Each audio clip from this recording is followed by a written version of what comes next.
Ćao ljudi, prodajem neki iPhone ovdje na netu i po Deutschu se javljaju stalno neki prevaranti kao koji hoće nešto to da rade.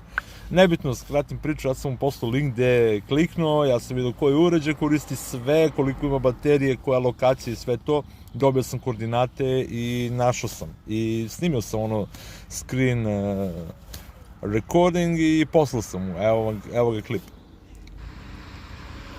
Bro, it was easy to find you. Look. You are here, bro.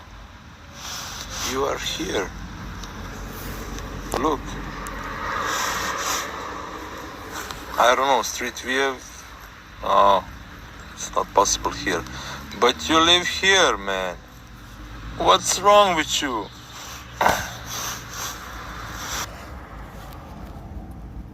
I sad će on mene da blokira sigurno, brate, i to. Sad, ostanite prijavite se, zapratite me da ispratite situaciju šta će se desiti.